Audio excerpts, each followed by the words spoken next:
আসসালামু আলাইকুম। সবাইকে স্বাগত জানাচ্ছি নতুন একটি ভিডিও দেখার জন্য। আশা করি সবাই ভালো আছেন। আমিও আল্লাহর রহমতে ভালো আছি। আজকে আমি আপনাদের জন্য নিয়ে এসেছি চিকেন ভেজিটেবল রোলের রেসিপি। রেসিপিটি অনেক বেশি মজাদার হয়। আমি যেভাবে করি সেটা আপনাদের সাথে শেয়ার করব। এই রমজানে আপনারা এটা তৈরি করতে পারেন ইফতারে। আশা করি রেসিপিটি সবার ভালো লাগবে। চলুন রেসিপিটি শুরু করা যাক। প্রথমেই আমি একটা মিক্সিং বোলে নিয়ে নেব ২টা ডিম। এরপর দিয়ে দেব স্বাদ মতো লবণ। এরপর একটু ফেটিয়ে নেব। এরপর এখানে দিয়ে দেব ময়দা। আপনারা চাইলে আটা দিয়েও করতে পারেন। আমি এখানে ময়দা নিয়ে নেব ৩ কাপ। আমি অনেকগুলো একসাথে করে ফ্রোজেন করে রাখবো, এজন্য একটু বেশি করব। দিয়ে দেব ১ চা চামচ বেকিং পাউডার। বেকিং পাউডারটা না দিলেও চলে, তবে দিলে রোলটা খুব ভালো হয়।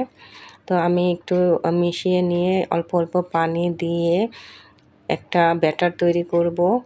ব্যাটারটা এমন হবে, বেশি ঘনও হবে না আবার বেশি পাতলাও হবে না।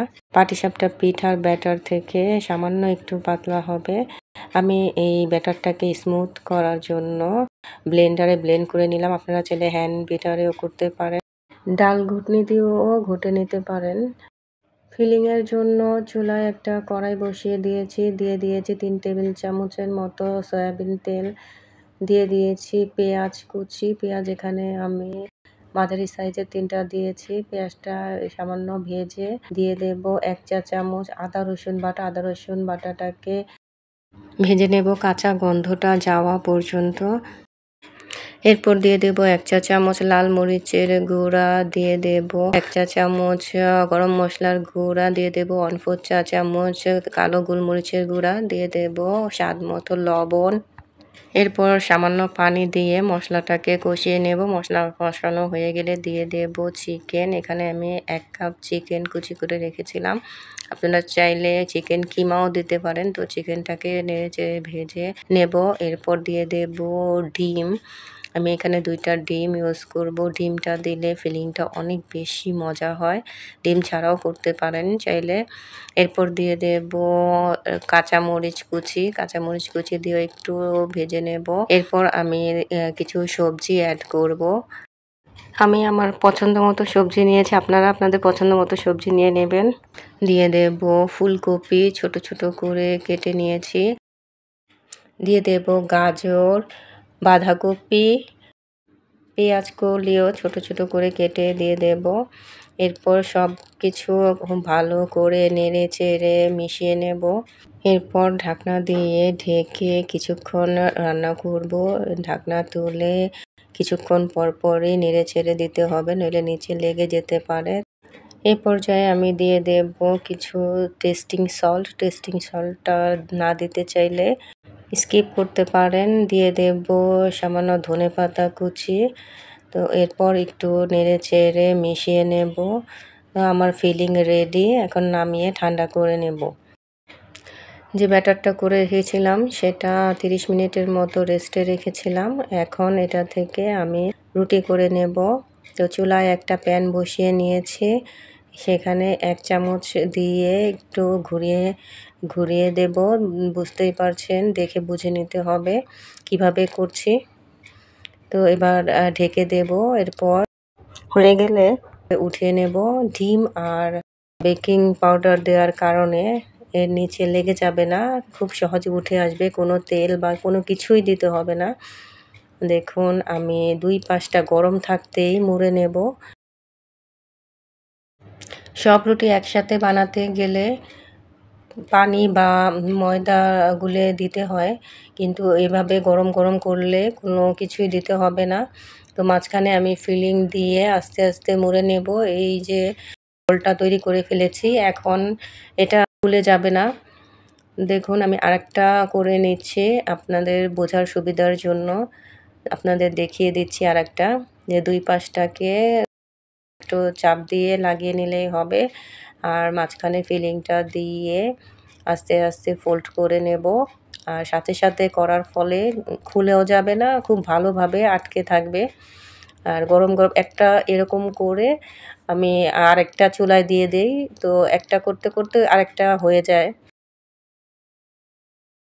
এভাবে আমি সবগুলো রোল করে নিয়েছি, দেখুন। এখন আমি একটা বাটিতে 2টা ডিম ফেটিয়ে নেব, লাগলে আরও দেব পরে।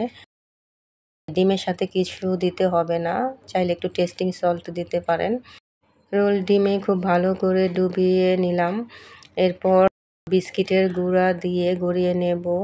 বিস্কিটের গুঁড়া না দিয়ে ব্রেড ক্রামও দিতে পারেন।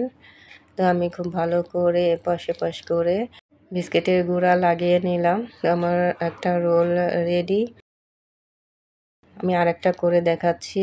ডিমে খুব ভালো করে হাত দিয়েই করতে হবে যাতে সব দিকে ডিমটা লাগে। তো আমি ডান হাতে এটা করেছি আর বাম হাতে বিস্কিটের গুঁড়া লাগাচ্ছি, দেখুন। তাহলে আপনার সুবিধা হবে যে ডিম লাগানো হাতে করতে গেলে ভালো মতো লাগবেও না, তাই 2 হাতেই এই কাজটা করতে হবে। তো এভাবে আমি সবগুলো রোল বানিয়ে নিয়েছি। এভাবে আপনারা ফ্রোজেন করে রাখতে পারেন, যখন প্রয়োজন হবে তখন ভেজে নিতে পারেন।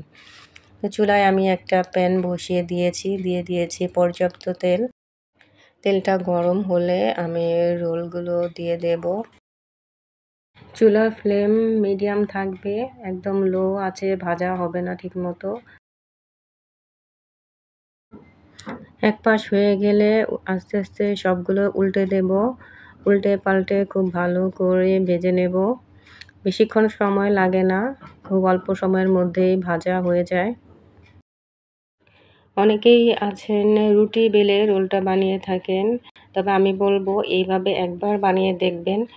দোকানের রোলের থেকেও খুব ভালো হয় এবং সবাই খেয়ে অবশ্যই প্রশংসা করবে।